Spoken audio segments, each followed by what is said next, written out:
November 12, 1970. A small coastal village called Manpura, on one of the low sandy islands scattered along the southern edge of what was then East Pakistan. It is nearly midnight. A man named Hai is clinging to the trunk of a coconut tree, his fingernails buried into the bark, the wind screaming past him at more than 150 miles an hour, a rising wall of salt water from the Bay of Bengal climbing up the trunk behind him. Just a few minutes earlier, his wife, his mother, his brothers, his sisters, and his children were all still alive, huddled together on the roof of his family's two-story home half a mile from the shore. Now the house is underwater. So is the shore. So is the village. So is almost everything Hai has ever known. By sunrise, of the roughly 50,000 people who lived on his island, close to 40,000 will be dead. 90% of the homes will be gone. The dead will be everywhere, in the trees, in the fields, floating out to sea in numbers so large the survivors will simply stop counting. And Manpura is only one island. There are hundreds of small, low-lying islands like it scattered along that stretch of coastline, most of them barely rising above the water even on a calm day. By the time the water pulls back across the entire coast of East Pakistan, the estimated death toll from a single storm over a single night will climb past 500,000 souls. Some historians place it closer to 1 million. Either way, more than half a century later, it still stands as the deadliest tropical cyclone ever recorded on planet Earth, and one of the deadliest natural disasters of any kind in human history. But here is the part almost no one talks about. The story does not end when the wind stops. It does not end when the water finally drains back into the bay. Because in the weeks and months that follow this one storm, a chain of events begins to unfold that will pull in a dictator, a rigged election, a full-blown genocide, a war between two nuclear-armed neighbors, and eventually two rival superpowers steering nuclear warships toward each other in the same body of water where the cyclone first made landfall. For a stretch of roughly 72 hours in December of 1971, historians now believe the world came genuinely close to a nuclear exchange between the United States and the Soviet Union. And the fuse that lit it was not a missile. It was not a coup. It was not an assassination. The fuse was a weather system. A single storm in a small warm bay on the far, far side of the world. So the question this video is going to answer is this. How does one storm, one that most of the world had never even heard of before it hit, manage to nearly reset the modern world? How does wind and water in a bay off the coast of India end up putting a human hand on the nuclear button? To answer that, we are going to walk through this story in the exact order it actually happened. From the first faint swirl of clouds picked up on radar on November 8, 1970. Through the near total failure of every warning system that should have saved 500,000 people. Through the full moon that turned an already terrible storm into a biblical one. Through the cynical political calculation, made in a palace hundreds of miles inland, that a mass death might actually be politically convenient. Through the genocide that followed. Through the Civil War of Independence. Through the moment American and Soviet nuclear task forces slid within hours of firing on each other in the middle of the Bay of Bengal. And through the strange, quiet ending, in which the entire thing was defused by an almost accidental battlefield victory in a city that most people in the West at the time could not have located on a map. Everything you are about to hear is drawn from documented reporting on the 1970 Ebola cyclone and its aftermath, most centrally from the book The Vortex by Scott Carney and Jason McLean, alongside contemporary news coverage and declassified diplomatic records from the period. The names of survivors are the names those survivors gave in on-the-record interviews with the authors. The death tolls are the ranges agreed on by the historians and demographers who have actually studied this event. Nothing you are about to hear is dramatized beyond what the sources themselves already say. Because the truth of what happened in November of 1970, and in the year that followed it, is already far more than enough. To understand how something like this happens, we have to rewind 4 days, out over the open water of the Bay of Bengal. November 8, 1970. An Indian weather radar picks up a small, slow rotation out over the bay. A cluster of low tropical clouds turning gently on its own axis, over warm November water. On its own, this signature is not unusual. This part of the world is one of the most cyclone-prone stretches of ocean on the entire planet. In an average year, the Bay of Bengal spins up storms like this several times over, and most of them dissipate or drift, or hit somewhere on the coast and cause damage that never makes the international news. Nothing about the little rotation on the screen that morning suggests, yet, that this one is going to be any different. November 9th. In the space of a single day, the little rotation changes shape. It tightens. It grows an eye. Warm surface water pours energy into it from below. The pressure at its center drops. By nightfall, what had been a small tropical disturbance is now a full tropical storm, with sustained winds, an organized structure, and a clearly defined center of circulation. On the radar screens of the regional meteorological services that are watching it, it now has the unmistakable signature of a hurricane in the making. November 10th. The storm's track becomes visible. And this is the moment where the anxiety in the rooms that are watching it begins to climb sharply. Because the vector is not out to sea. It is not curving harmlessly north into the open bay. It is aimed straight and hard at a very specific piece of coastline. The low, flat, densely populated southern edge of what was then called East Pakistan. Today that same coastline is called Bangladesh. November 11th. The system is officially upgraded to the strongest classification a tropical storm can carry in this region. A severe cyclone. Winds well over 100 miles an hour. A tightly wrapped eye. A track locked onto the coast and no sign of slowing. At this point, in almost any other country in the world in the year 1970, the story would already be shifting into a different mode. Sirens would be sounding. Radio broadcasts would be repeating evacuation instructions. Coastal villages would be moving inland. Buses would be filling up. This is, after all, what modern civil defense is for. But in East Pakistan in November of 1970, none of that happens. And it does not happen for a very simple reason. The people who live directly in the path of this storm, hundreds of thousands of them, have absolutely no idea it is coming. The reasons for that are not accidental. They are, in retrospect, deeply political. The first reason lives across the border in India. The Indian Meteorological Service is watching this storm form in real time. They know it is intensifying. They know it is turning toward East Pakistan. But by 1970, India and Pakistan have already fought two full wars against each other, in 1947 and again in 1965. Diplomatic relations between the two governments are at a low. Sharing detailed, urgent weather intelligence with an adversary is not something either side is set up to do easily or willingly. So the tracking data that India has does not reach the coastal villages of East Pakistan in any actionable form. The second reason lives on the other side of Pakistan itself. Because in 1970, Pakistan is not a single connected country. It is split into two halves. West Pakistan, where the capital sits, and East Pakistan, more than 800 miles away on the far side of India, separated from West Pakistan by a hostile neighbor and thousands of miles of geography. The two speak different primary languages. They have different cultural histories. And, most importantly for this story, they receive drastically different levels of investment from the central government. West Pakistan gets the airports, the highways, the modern institutions. East Pakistan gets whatever is left over. That includes, catastrophically, the country's weather warning infrastructure, its radar coverage, its coastal sirens, and its evacuation planning. Almost all of the sophisticated equipment is in the West. The East, out on the exposed edge of the bay, is left with almost nothing. The result is that, on November 11, 1970, what will become the deadliest tropical cyclone in recorded history is bearing down at full speed, at a coastline that has, effectively, no real working warning system in place. And even that already catastrophic setup, no warning, no evacuation, no coordinated defense, is only half of the problem. Because at the exact moment the storm is aimed at the coast, the sky above the Bay of Bengal is doing something that will make everything that follows significantly worse. On the night of November 12, 1970, the moon over the Bay of Bengal is full. To most people looking up at it, a full moon is a nice thing. Bright, photogenic, poetic. But to anyone who studies tides, a full moon is a warning. Because when the moon is full, the Earth, the moon, and the sun are lined up in a way that maximizes the gravitational pull on the world's oceans. On coastlines during a full moon, tides run higher than on any average night. Roughly 20% higher, in fact. That extra 20% is not a small number. On a shallow, densely populated coast like southern East Pakistan, it means that the ocean is already sitting higher up on the land than usual before anything else happens. Now take that already elevated tide and slam a severe cyclone into it. The cyclone brings its own wall of water with it. This is what meteorologists call a storm surge.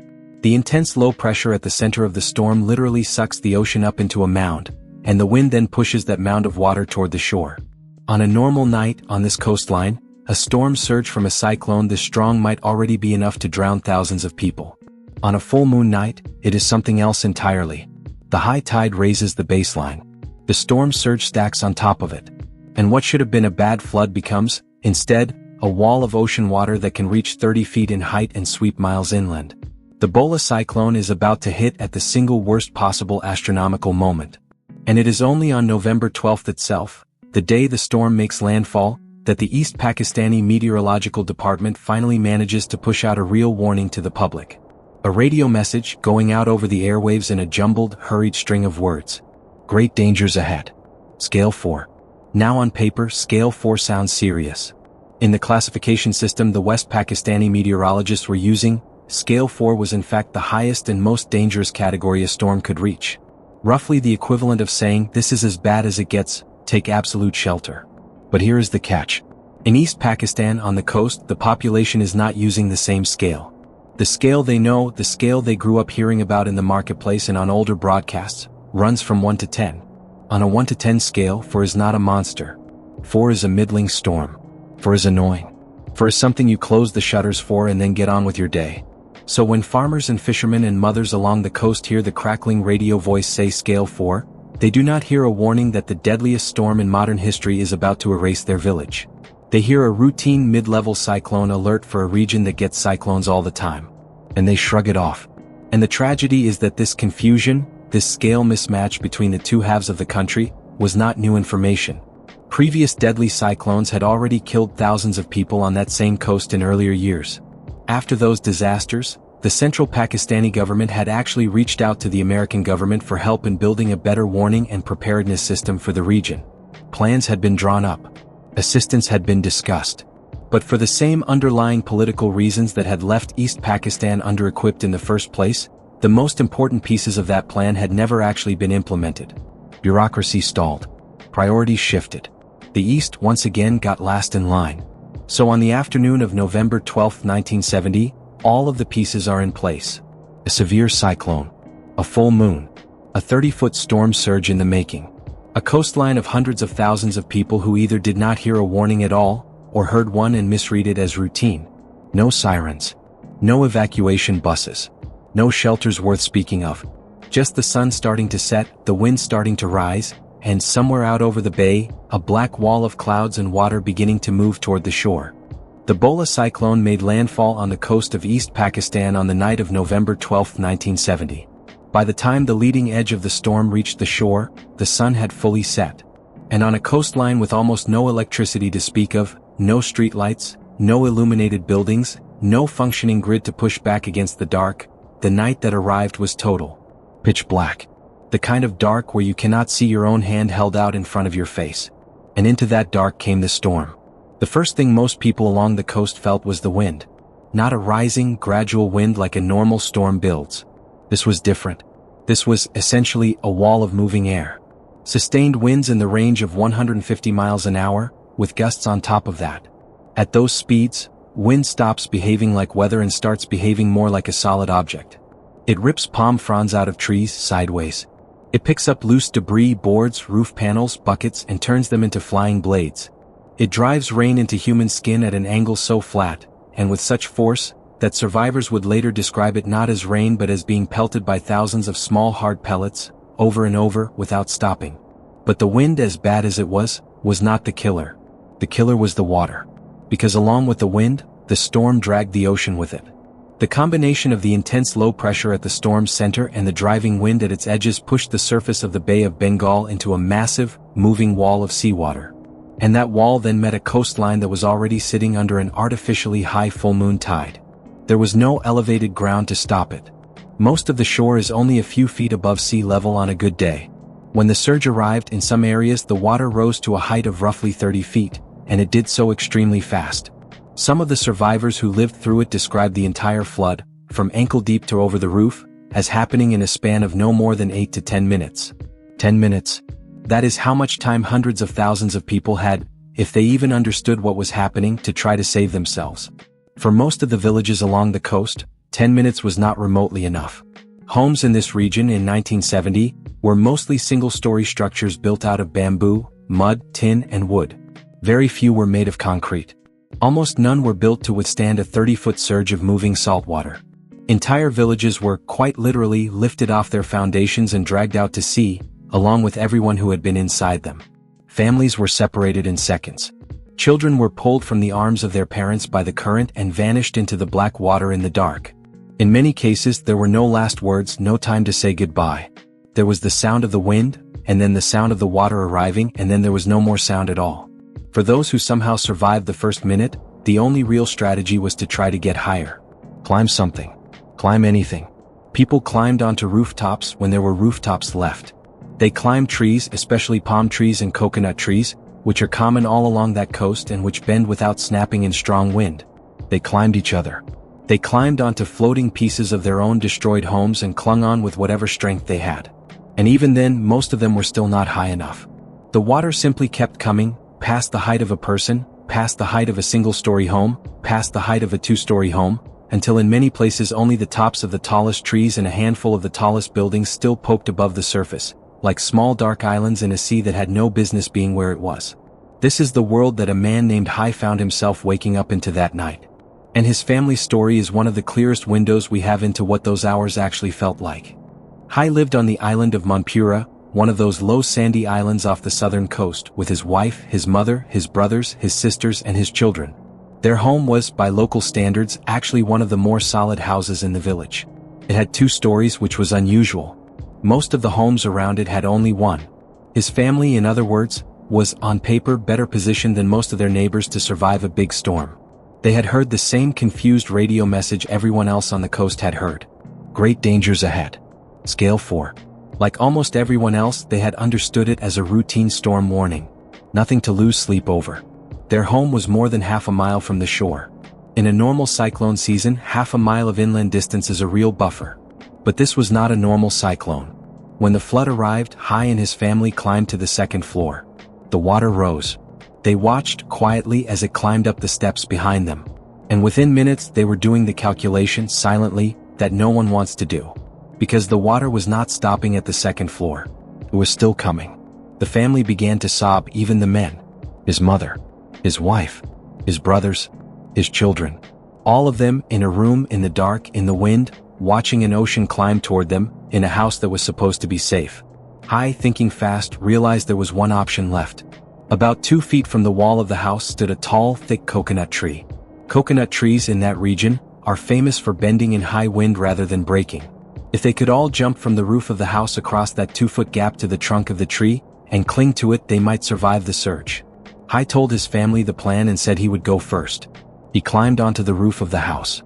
The wind at that height was, as one might imagine, staggering. 150 miles an hour of horizontal air, rain like bullets against the skin, the roof itself creaking and flexing under his weight.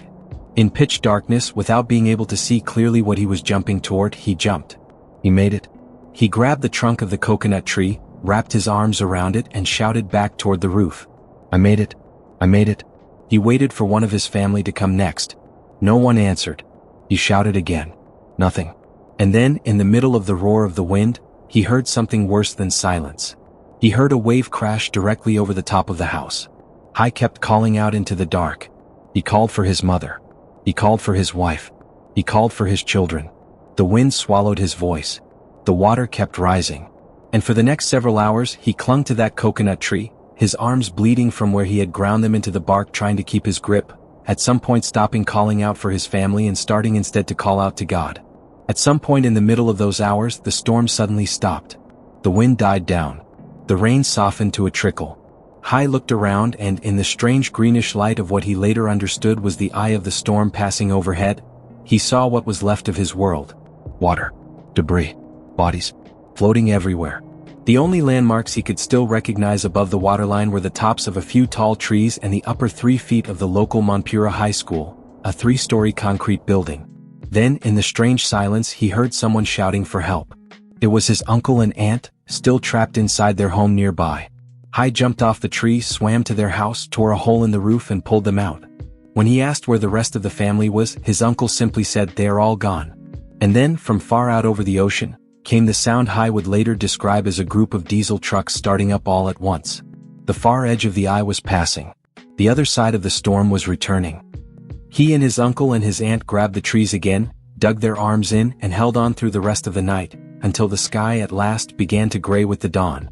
When the sun finally came up over the coast of East Pakistan on the morning of November 13, 1970, what it revealed was essentially a wiped slate. On Hai's island of Manpura alone, of a population of roughly 50,000 people, close to 40,000 were dead. That is not a typo. In a single night, a single island lost roughly 80% of its residents. Whole extended families, aunts, uncles, cousins, grandparents, parents, siblings, children wiped out to the last person. The homes were, in most cases, simply gone. Not damaged. Gone. The wooden and bamboo structures had been ground into splinters and washed out into the bay. Roughly 90% of the housing stock on the coast was destroyed. And Monpura was again only one island. Extending the same pattern along the entire affected coastline, the estimated total death toll from the Bola cyclone climbed past 500,000 people in the immediate aftermath, with some later estimates pushing it closer to 1 million. It is, by any credible count, the deadliest tropical cyclone ever recorded on Earth, and one of the deadliest natural disasters of any kind in modern human history. But the horror of what had just happened was only half of what was about to unfold.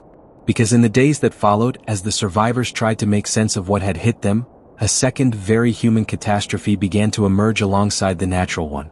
And that second catastrophe would ultimately end up mattering, in geopolitical terms, at least as much as the storm itself. The seat of the central Pakistani government in West Pakistan was at that time led by a military ruler named General Aga Muhammad Yahya Khan. Yahya Khan had come to power a couple of years earlier, and by late 1970 he was navigating a very delicate political moment. National elections were scheduled for exactly this period. And by every credible projection, the political party expected to dominate those elections was based, overwhelmingly, in the eastern half of the country. In East Pakistan. On the very same coast that had just been drowned.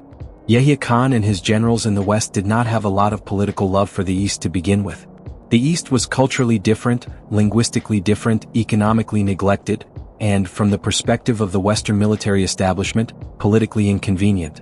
And in the immediate aftermath of the cyclone, Yahya Khan made a series of decisions that, in retrospect, were absolutely damning.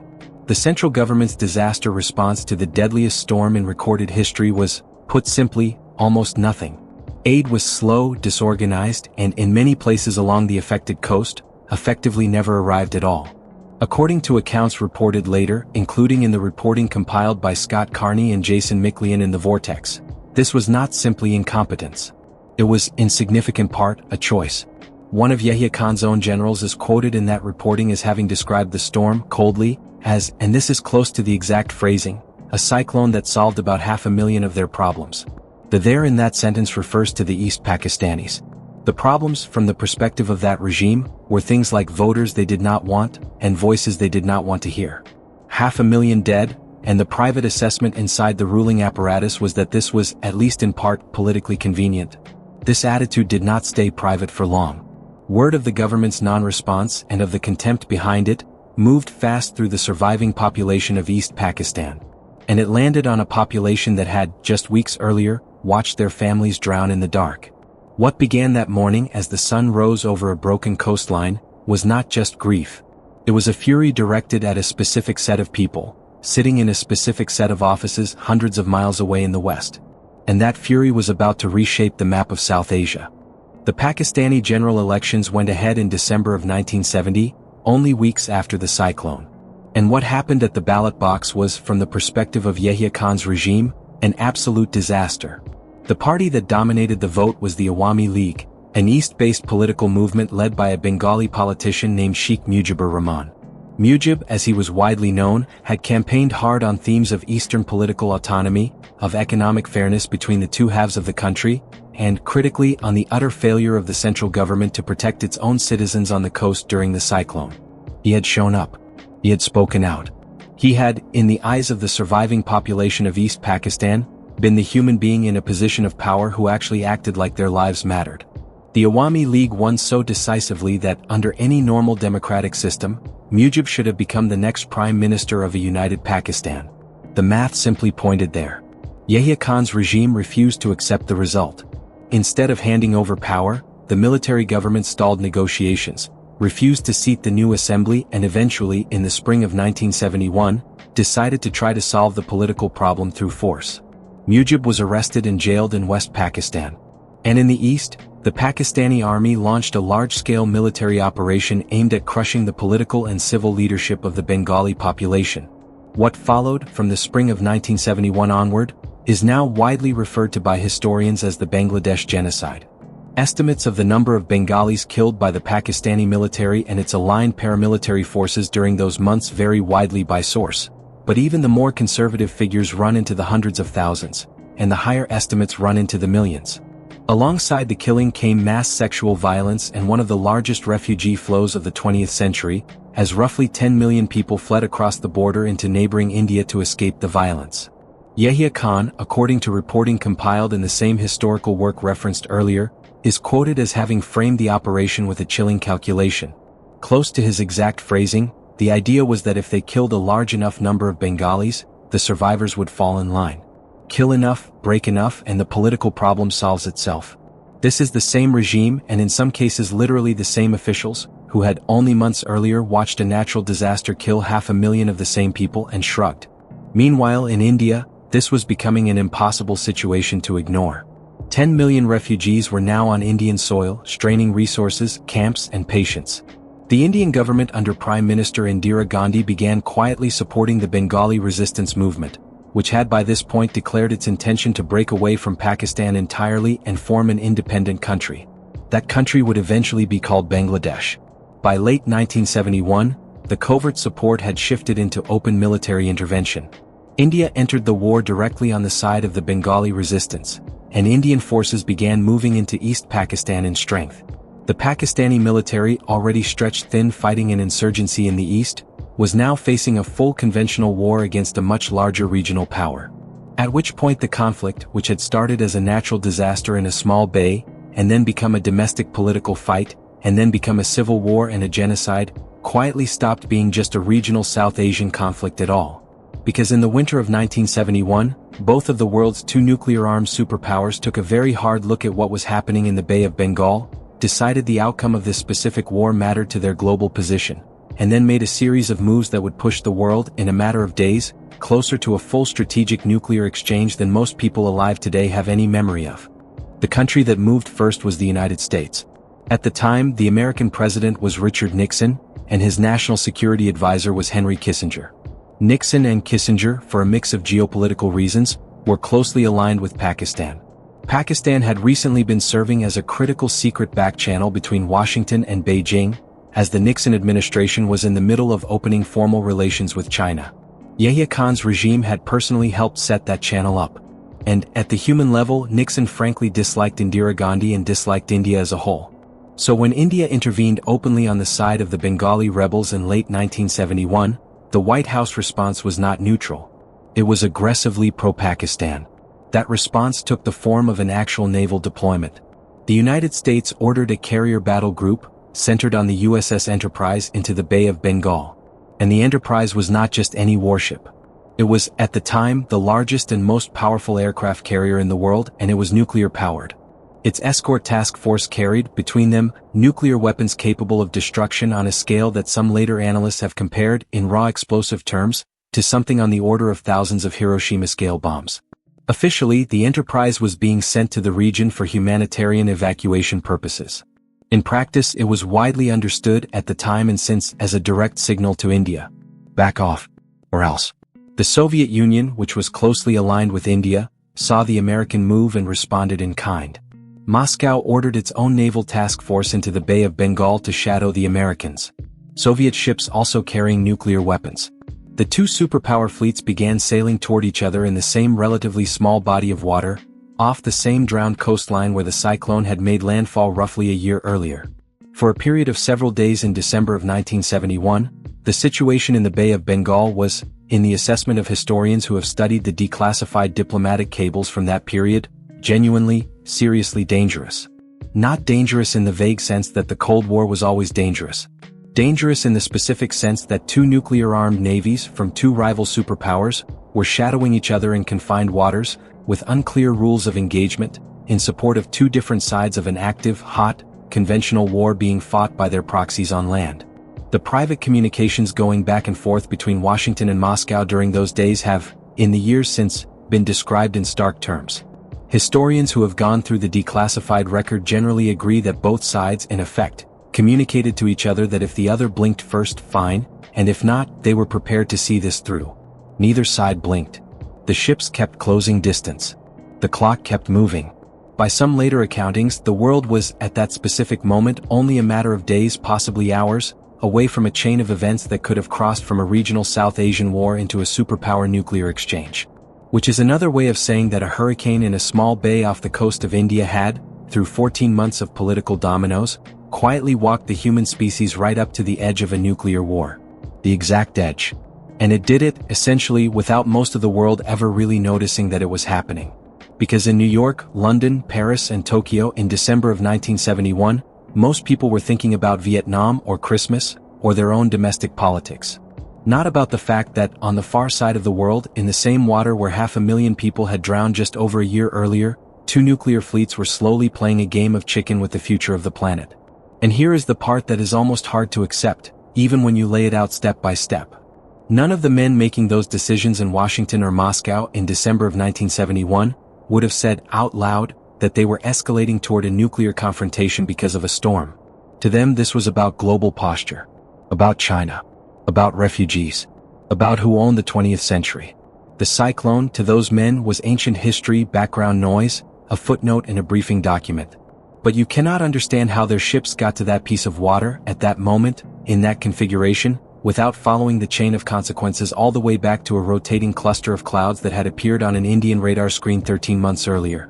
Every domino in between was set up by the one before it. And the first domino, the one that started everything, was the weather. The thing that finally stopped the 2 fleets in the Bay of Bengal from closing the last few miles between them was not a diplomatic breakthrough. It was not a phone call in Washington. It was not a summit or a treaty or a last-minute cable from the United Nations. It was, of all things, a battlefield result on the ground, in a city that most people watching this video have probably never had reason to think about. On December 16, 1971, Indian and Bengali resistance forces reached the outskirts of the East Pakistani capital, the city of Dhaka. The Pakistani military command inside the city, cut off, outnumbered, and out of options, formally surrendered. In a single afternoon, the war on the ground was essentially over. East Pakistan as a political entity ceased to exist. In its place, effective immediately, stood a new, independent country, the People's Republic of Bangladesh. Once the war on land was decided, the entire justification for the American and Soviet naval standoff evaporated overnight. There was no longer anything for the Enterprise to threaten, and no longer anything for the Soviet task force to shadow. The 2 fleets, in the days that followed, quietly disengaged and turned around. The world stepped back from the edge without most of its population ever fully understanding how close it had actually come. Sheikh Mujibur Rahman, released from prison in West Pakistan, returned home to Dhaka to become the founding leader of the new nation of Bangladesh. And that new nation began its existence in almost impossibly difficult conditions. Its coastline had been drowned by the deadliest tropical cyclone in recorded history. Its cities had been ground down by 9 months of war and genocide. Its population had been through a level of loss that is genuinely hard to put into words. Its treasury was, effectively, nothing. Its political leadership was almost brand new. And it was starting all of this on top of one of the lowest, most flood-prone stretches of ground in the entire Indian Ocean. Bangladesh was, on the day it was born, a country stripped down to almost nothing. But it was also, and this is the strange note the whole story ends on, a country that existed at all only because of everything that had happened. The full moon. The scale mismatch on a radio broadcast. The dictator who saw a mass drowning as a political opportunity. The refugee flow into India. The intervention. The 2 nuclear fleets in the bay. The city that fell in an afternoon. If any single one of those dominoes had landed differently, Bangladesh as a country might never have come into being at all. And the modern map of South Asia would look nothing like it does today. Which brings us back, in the end, to Hai and to the coconut tree, and to the roof of the house that his family did not manage to jump from. Because when we talk about the Bola cyclone as, quote, the storm that almost reset the world, it is easy to focus on the geopolitics. The warships. The near-nuclear moment. The founding of a nation. Those are the parts of the story that end up in the history books. But underneath all of that, the actual event, the thing that started every one of those dominoes falling, was much smaller and much more human. It was, in the end, 500,000 people who did not have to die, dying in the dark in the water because a warning system had been allowed to fail, and a government had decided their lives were, at best, a scheduling problem. Everything else, the war, the genocide, the superpowers, the near miss with nuclear catastrophe, is what the modern world built on top of that failure. which is maybe the real lesson of the Bola cyclone, more than half a century later. That the storms we do not prepare for, in the places we choose not to protect, do not just kill the people in front of them. Sometimes, if the timing is bad enough, they end up reaching very, very far. Thanks for watching.